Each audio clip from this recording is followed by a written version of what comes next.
महिला के खिलाफ व्यक्तिगत भद्दी और भोंदी टिप्पणी कर ही नहीं सकती हूँ।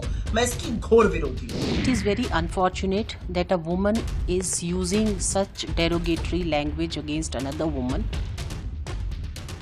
जब मौसम चुनावी होते हैं तो छोटी भी गलती बड़ी हो जाती है और उन गलतियों को जरा भी नजरअंदाज नहीं किया जाता।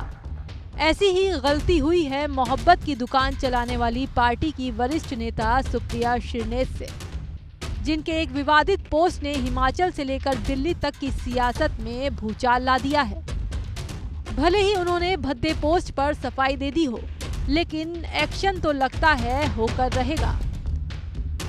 राष्ट्रीय महिला आयोग ने कांग्रेस नेता सुप्रिया श्रीनेत की टिप्पणी की कड़ी निंदा की है। एनसीडब्ल्यू प्रमुख रेखा शर्मा ने मामले को गंभीरता से लेते हुए कहा कि हमने चुनाव आयोग से पार्टी और नेता के खिलाफ कड़ी कार्रवाई करने को कहा है। साथ ही उन्होंने उम्मीद जताई है कि सोनिया गांधी भी कार्रवाई करेंगी। It is very unfortunate that a woman is using such derogatory language against another woman. I have taken it very seriously. NCW has taken it very seriously. We have written to the Election Commission to take stringent action against the party and also against this leader. So I hope that Sonia ji is listening and she will take action against both of them. इधर महिला आयोग ने कार्रवाई की बात की, उधर Kangana Ranaut BJP के राष्ट्रीय अध्यक्ष जेपी नड्डा से मिलने पहुंच गई। नड्डा से इस सिलसिले में मुलाकात करने से पहले मंडी से बीजेपी प्रत्याशी ने सुप्रिया श्रीनेत के विवादित पोस्ट पर अफसोस जताया। क्या कुछ कहा, आप कंगना की जुबानी सुनिए।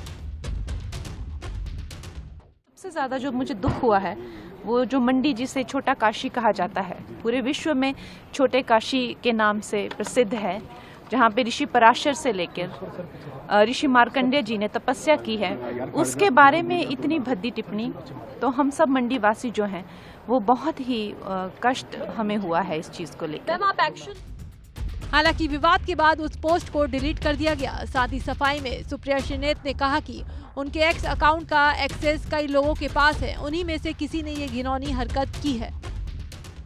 मेरे फेसबुक और इंस्टाग्राम अकाउंट का एक्सेस कई लोगों के पास है, उसमें से किसी एक व्यक्ति ने आज एक बेहद घृणित और आपत्तिजनक पोस्ट की। मुझे जैसे ही पता चला मैंने सर्वप्रथम उस पोस्ट को डिलीट किया, क्योंकि जो कोई भी मुझे जानता है वो अच्छी तरह से जानता है कि मैं कभी भी किसी भी महिला के खिलाफ व्यक्तिगत भद्दी और भोंदी टिप्पणी कर ही नहीं सकती हूं। मैं इसकी घोर विरोधी हूं। भाई तीर तो कमान से निकल गया है। अब सुप्रिया श्रीनेत जितनी भी सफाई क्यों न दे दें, लेकिन कंगना और बीजेपी तो मानने को तैयार ही नहीं है। चुनावी माहौल के बीच विवाद थमेगा नहीं, बल्कि और परवान चढ़ेगा। बीजेपी नेता तो अब सुप्रिया श्रीनेत के इस्तीफे पर अड़ गए हैं। बहरहाल अब देखना यह है कि क्या सुप्रिया श्रीनेत पर एक्शन होगा, और होगा तो क्या होगा, और वो एक्शन लेगा कौन, कांग्रेस या फिर खुद चुनाव आयोग।